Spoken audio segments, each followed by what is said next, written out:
Hello everyone, welcome to Ashok academy banking and law. आप सभी का बहुत बहुत स्वागत है। ये जो वीडियो है आज आपका 30 अगस्त था। ठीक है, आज आपका IBPS एसओ लॉ ऑफिसर का एग्ज़ाम था। ठीक है, एसओ लॉ ऑफिसर का एग्ज़ाम था। उसी एग्ज़ाम का हम लोग यहाँ पर एनालिसिस करेंगे और यहाँ पर जीए में क्या क्या क्वेश्चन पूछे गए थे वो आपको यहाँ देखने को मिलेगा। और लाइकली आपका जो एग्ज़ाम में जो इंग्लिश और रीजनिंग था, ठीक है, उसमें भी ये थोड़ा पैटर्न देखने को मिलेगा। जो पेपर देकर भी आए हैं और जो आगे जो इस एग्ज़ाम की प्रिपरेशन कर रहे हैं उनके लिए भी ये थोड़ा सा हेल्पफुल होगा कि आगे हम उसकी प्रिपरेशन कैसे करें, किस तरह के क्वेश्चन आते हैं और क्या हमारे इस सिलेबस के अकॉर्डिंग प्री एग्ज़ाम में क्या क्या पूछा जाना है। तो यहाँ पर देखेंगे, साथ ही साथ इसमें ये देखेंगे कि क्या एक्सपेक्टेड कट ऑफ रह सकती है इस बार की। ठीक है, क्या हो सकती कट ऑफ इस बार की, तो ये सारा इस वीडियो में हम लोग देखेंगे। जो भी लोग चैनल पर नए वो सब्सक्राइब कर लेंगे। ठीक है, वीडियो को लाइक शेयर कर दीजिएगा आप लोग।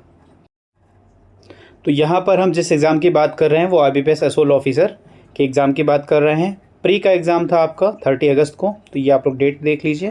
तो इसी एग्ज़ाम के एनालिसिस के बारे में हम आगे बात करेंगे आपसे। तो यहाँ पर सबसे पहले हम लोग एग्ज़ाम के पैटर्न का सीक्वेंस देख लेते हैं। तो सबसे पहले इंग्लिश, फिर रीजनिंग और फिर जीए यानी जनरल अवेयरनेस आया था। यहाँ पर जो इंग्लिश के थे आपके 50 क्वेश्चन और रीजनिंग के 50 क्वेश्चन और जनरल अवेयरनेस के 50 क्वेश्चन। यहाँ पर ये हाफ मार्क का था, ठीक है, और ये 1 मार्क और ये 1 मार्क का था आपका। टोटल इंडिविजुअल टाइम दिया गया था 40 मिनट, 40 मिनट और 40 मिनट। ठीक है, ये आपका पेपर पैटर्न था, यही सीक्वेंस था। तो जो लोग भी आगे प्रिपरेशन करना चाहते हैं तो इस वीडियो को देखिएगा और यहाँ से एक आइडिया लगाइए कि आपको कैसे प्रिपरेशन करनी है। तो ये सीक्वेंस था। ठीक है, तो जो हमारा इंग्लिश सेक्शन है, ठीक है, वो हम लोग देख लीजिए। इतने सारे टॉपिक आपके इंग्लिश के, ठीक है, आपके एग्ज़ाम में पूछे जाते हैं। तो इस बार क्या हुआ है, जैसे रीजनिंग में अभी हम आगे देखेंगे, कुछ टॉपिक बिल्कुल नहीं पूछे गए हैं जो हमेशा पूछे जाते थे। तो इंग्लिश में ये आपका सिलेबस है एक तरह का, ठीक है, जैसे क्लो टेस्ट हो गया, RC हो गया, स्पॉटिंग एरर हो गया। ठीक है, तो ये सारे आपके क्या है, एक सिलेबस है। आगे देखते हैं इनमें क्या क्या चीज़ें आपके पूछी गई थी। तो जो आपका इंग्लिश का जो था, ठीक है, इंग्लिश का ये आपका पूछा गया था, जैसे रीडिंग कॉम्प्रिहेंशन, ठीक है, जिसको RC कहते हैं। यहाँ से आपके सबसे ज़्यादा प्रश्न पूछे गए थे, 15 to 20 क्वेश्चन लगभग थे अप्रॉक्स। ठीक है, तो जो बच्चों ने दिया है, जिन्होंने मुझे भेजा है, एक्चुअली ये मेमोरी बेस्ड भी है, ये भी याद रखिएगा। ठीक है, ये मेमोरी बेस्ड है, तो ये भी ध्यान में रखिएगा। तो यहाँ पर RC के क्वेश्चन कितने थे, इतने लगभग थे। सेंटेंस रीअरेंजमेंट के 5 क्वेश्चन थे। कनेक्टर्स जो आते हैं आजकल, ठीक है, वो से 5 क्वेश्चन थे। वर्ड रिप्लेसमेंट के 5 क्वेश्चन थे। क्लो टेस्ट के लगभग 6 क्वेश्चन थे और एरर डिटेक्शन के 5 क्वेश्चन थे। तो इंग्लिश की अगर हम बात करें तो इंग्लिश जो है ईजी टू मॉडरेट था। ठीक है, इंग्लिश जो था ईजी टू मॉडरेट था। तो यहाँ पर लगभग लोगों के इंग्लिश के जो पेपर हैं वो अच्छे हुए हैं और सही भी गए हैं। तो इंग्लिश की कोई मतलब ये नहीं कि हाँ बहुत टफ़ आया था, टफ़ तो बिल्कुल नहीं था, ईजी ज़्यादा थे और फिर मॉडरेट के कुछ प्रश्न थे उसमें। आगे हम लोग रीजनिंग के बारे में देखते हैं। सीक्वेंस में जो सेकंड नंबर पे था वो रीजनिंग का था। ठीक है, रीजनिंग में ये सारे सिलेबस हैं लगभग आपके। ठीक है, यहाँ पर कोडिंग डिकोडिंग इंक्लूड कर लीजिएगा, कोडिंग एंड डिकोडिंग के जो क्वेश्चन आते हैं वो इंक्लूड कर लीजिएगा। तो ये लगभग आपका एक सिलेबस है, यहाँ से प्रश्न पूछे जाते हैं। लेकिन इस बार रीजनिंग में क्या हुआ है, जैसे सिलॉग के प्रश्न हमेशा रहते थे, ठीक है, ये आपके नहीं पूछे गए हैं। ठीक है, कोडिंग डिकोडिंग आपके हमेशा रहते थे, ये भी नहीं पूछे गए हैं। तो ये नहीं पूछे गए हैं। लेकिन जो आपका ये था ना अजम्पशन वाला, ठीक है, अजम्पशन स्टेटमेंट वाला था, वो इस बार काफ़ी प्रश्न पूछे गए थे। तो ये एक सिलेबस की तरह है। ठीक है, और आगे हम देखते हैं क्या क्या आपके एग्ज़ाम में पूछे गए थे। तो ये रीजनिंग का पेपर है आपका। जैसे पजल तो हमेशा सबसे ज़्यादा होते हैं, 4 to 5 पजल पूछे जाते हैं लगभग, जितने भी बैंक एग्ज़ाम होते हैं वहाँ पर इतने प्रश्न पूछे जाते हैं। तो एक पजल में लगभग 5 क्वेश्चन होते हैं। तो अगर 4 पूछता है तो 20 क्वेश्चन हो जाते हैं और अगर 5 पूछता है तो 25 क्वेश्चन हो जाते हैं। ठीक है, तो इस तरह का पजल में क्वेश्चन आपके पूछे जाते हैं। इस बार जो रहा है एजम्पशन और स्टेटमेंट के क्वेश्चन ज़्यादा थे। ठीक है, लगभग इतने क्वांटिटी में। ब्लड रिलेशन के 3 क्वेश्चन थे। डाटा सफिशिएंसी का 1 क्वेश्चन था जिसमें इनपुट आउटपुट रिलेटेड क्वेश्चन यहाँ पर पूछा गया था। अल्फा न्यूमेरिक के 1 क्वेश्चन थे। इनइक्वालिटीज़ का 5 to 6 क्वेश्चन आपके पूछे गए थे। डायरेक्शन डिस्टेंस के 3 क्वेश्चन पूछे गए थे। इनपुट और आउटपुट के 5 क्वेश्चन पूछे गए थे। ठीक है, यहाँ पर सिलॉग और आपका कोडिंग एंड डिकोडिंग, इनको बिल्कुल इस बार एक भी प्रश्न यहाँ पर नहीं पूछे गए थे। लॉजिकल रीजनिंग के जो पैसेज टाइप के क्वेश्चन रीजनिंग में आए थे उसके 5 क्वेश्चन पूछे गए थे। तो ये रीजनिंग का सिलेबस था।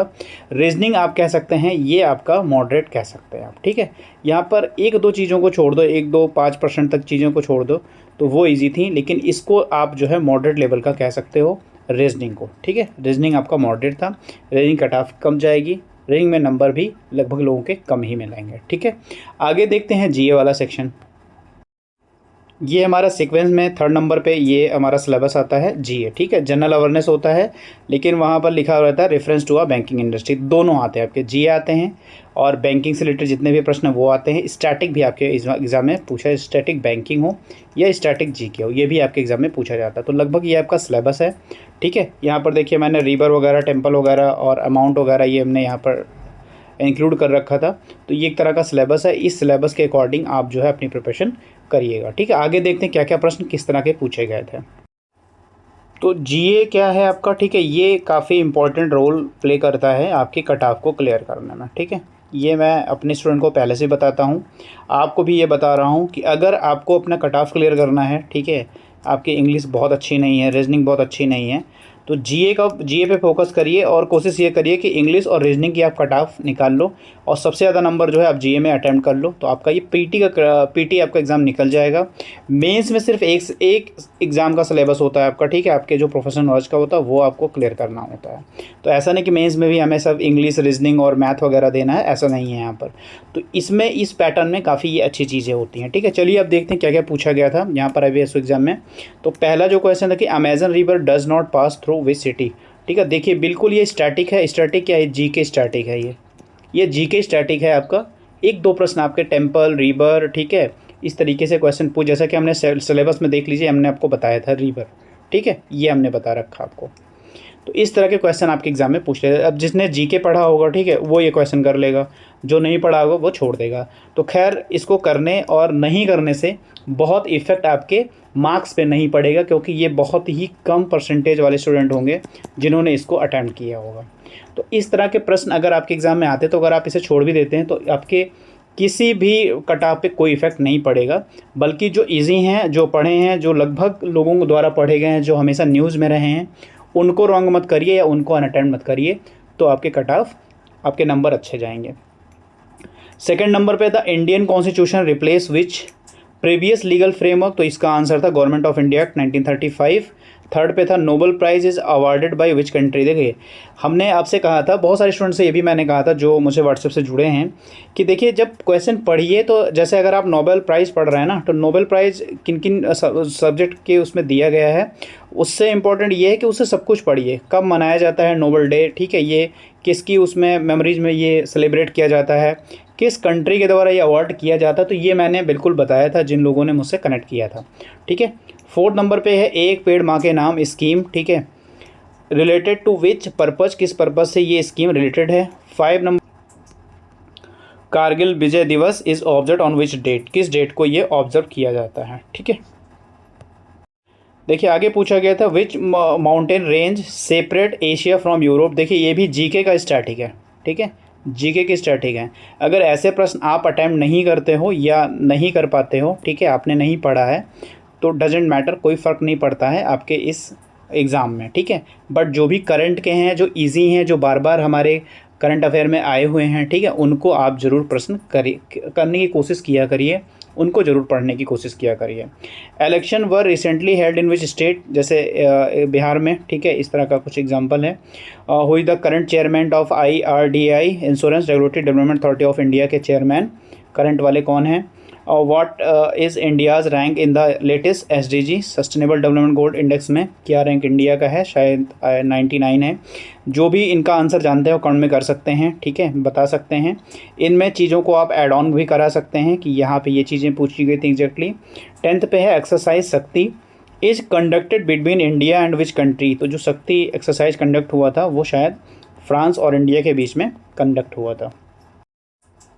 आगे देखते हैं China hosted the recent SCO summit, ठीक है, इन विच सिटी, ये आप भी बता सकते हैं। Which Maratha military fort was declared India's 44th UNESCO world heritage site, ठीक है, यूनेस्को से ये रिलेटेड क्वेश्चन था। यूनेस्को का हेडक्वार्टर पेरिस में है, ठीक है, इससे भी कभी कभी क्वेश्चन पूछ लिए जाते हैं। नेक्स्ट है what is NISAR satellite system, और अगला जो है BIRAC, what does the letter A stand for. हमेशा एग्ज़ाम में जो न्यूली हमारे करंट में कोई वर्ड होता है, ठीक है, उसका फुल फॉर्म जरूर पूछा जाता है। पिछली बार भी कुछ ऐसे ही था, उसका फुल फॉर्म पूछा था। इस बार इसमें A स्टैंड क्या करता है ये पूछा गया था। What is objective of the mystery scheme, mystery scheme की ऑब्जेक्टिव क्या है, ठीक है, ये भी यहाँ पर पूछा गया। आगे है which country is not member of the global biofuel alliance. Biofuel alliance, global biofuel alliance का जो मेंबर इनमें से कौन सा देश नहीं है, ऐसा कुछ पूछा गया था।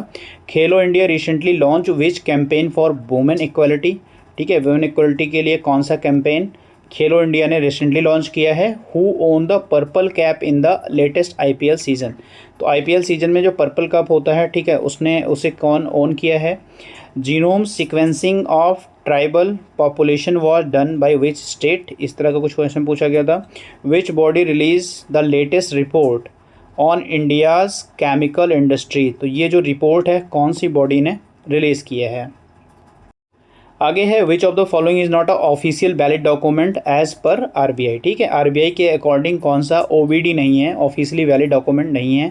तो बैंकिंग से जुड़े कुछ क्वेश्चन जो थे वो ये वाले हैं, जैसे what was the repo rate, ठीक है, RR पूछा गया था। और पर द जून 2025 मॉनेटरी पॉलिसी, ठीक है, देखिए जून का ये पूछा गया था, ठीक है, और उसके बाद 1 अगस्त में आया होगा, ठीक है, शायद अगस्त में अनचेंज था। तो जो हो आप यहाँ पे काउंट करके बता सकते हो। तो रेपो रेट जून का पूछा गया था यहाँ पर। What is the theme of G20 summit hosted in India. India ने अभी G20 समिट को होस्ट किया है, उसकी थीम क्या थी।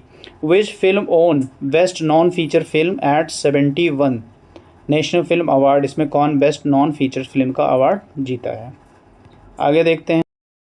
आगे पूछा गया था what is the full form of strips. ये बहुत बार पूछा गया है, जब से ये आया था तब से एग्जाम में ये लगातार पूछा जाता है। 2 question were asked from books and authors थे, ठीक है, टाइटल ऑथर्स पूछा गया था यहाँ पर। 1 question were related to Booker prize, ठीक है, jury likely on jury head और सिलेक्शन प्रोसेस, इस तरह का कुछ क्वेश्चन यहाँ पर पूछा गया था।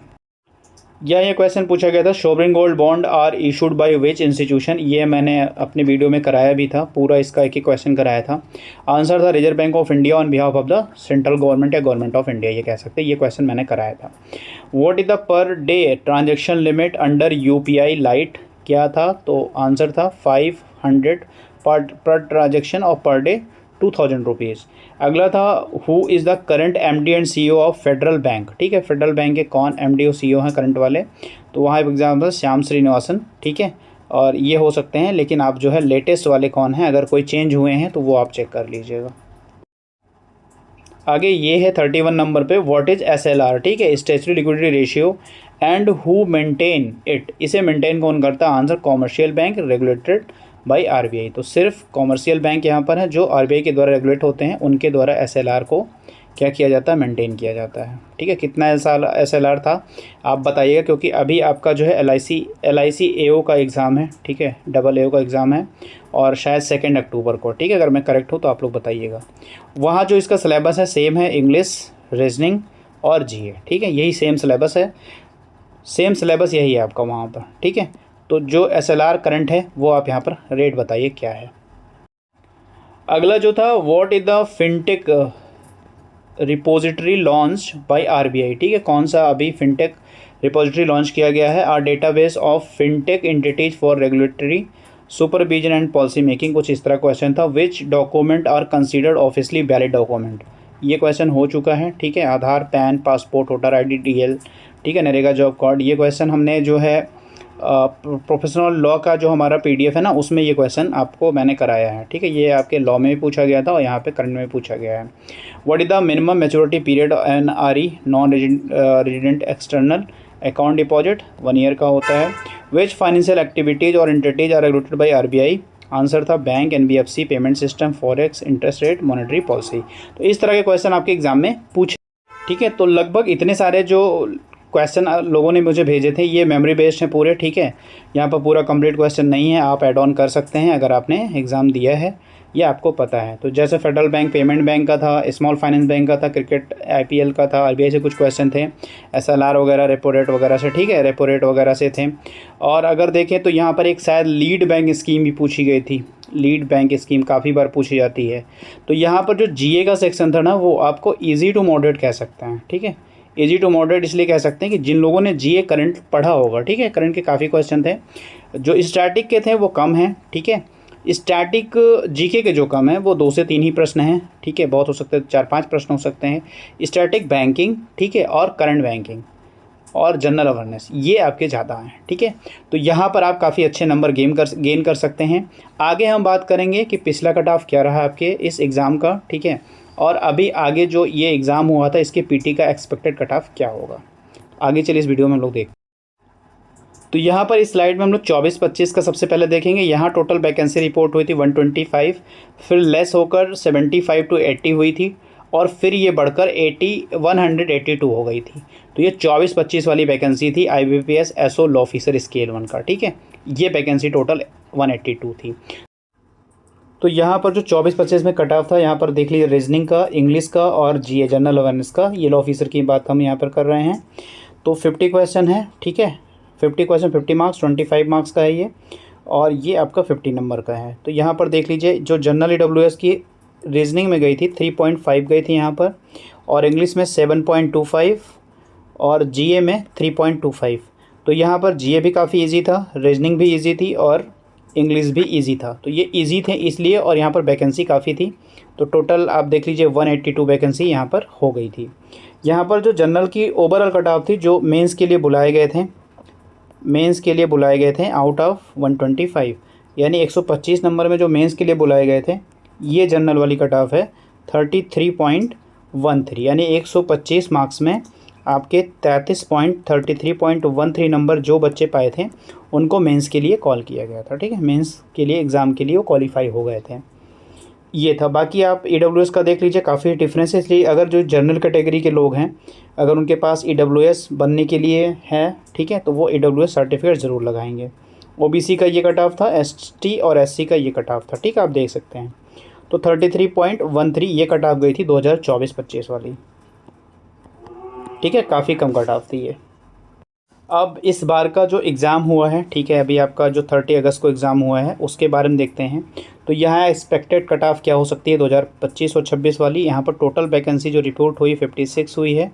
अगर थोड़ी बहुत भी बढ़ जाती है तो 60 और 70 आप मान लीजिए, और भी जो बढ़ जाएगी, ठीक है।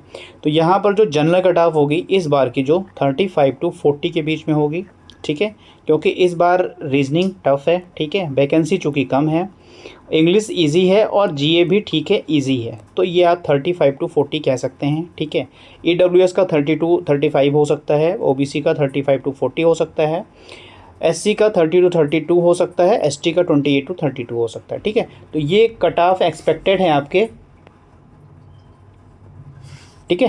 तो इस हिसाब से अगर जिनके नंबर बन रहे हैं वो मेंस की प्रिपरेशन करें, ठीक है। वैसे जो भी लोग पेपर अच्छा करके आए हैं, जिनको लगता है कि मेरा पेपर अच्छा हुआ है,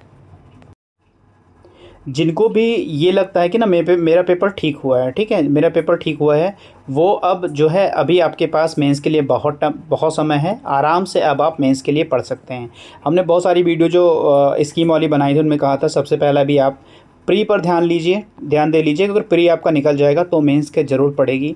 अगर प्री नहीं निकल पाएगा तो मेंस की प्रिपरेशन करके क्या करोगे। तो अब टाइम आ गया है, 1-2 दिन आप लोग रेस्ट कर लीजिए, उसके बाद मेंस की प्रिपरेशन अच्छे से शुरू करिए, एक एक करके। सिलेबस टेलीग्राम में हमारा जो है शेयर है, वहाँ से आप डाउनलोड कर सकते हैं। नहीं, व्हाट्सएप नंबर मेरा जो दिया गया है ना टेलीग्राम, उसमें डिस्क्रिप्शन बॉक्स में, वहाँ आप मुझे व्हाट्सएप कर देंगे तो आपको उसका सिलेबस मिल जाएगा, ठीक है। और इसके साथ साथ जिनको भी इसके PYQP चाहिए, ठीक है, वो अवेलेबल है, वो आप ले सकते हैं। तो ये रही सारी एनालिसिस वीडियो, ठीक है। आप अपने क्वेश्चन अपने हिसाब से देख लीजिएगा। आपका एग्ज़ाम बहुत अच्छा गया हो, ये हमारी उम्मीद है। और जितने लोगों ने अपने अच्छे से पढ़कर एग्ज़ाम दिया है, सभी का एग्ज़ाम क्लियर हो और मेंस के लिए वो अपीयर हो, ठीक है। मेरी सबको यही शुभकामनाएं हैं। तो आप लोग अच्छे से मेंस की प्रिपरेशन करिए, तो अपने मेंस लॉ की प्रिपरेशन शुरू कर दीजिए, ठीक है। चलिए, थैंक यू फॉर वॉचिंग। मिलता है नेक्स्ट वीडियो में। God bless you to all. Like, share और सब्सक्राइब जरूर कर लीजिएगा।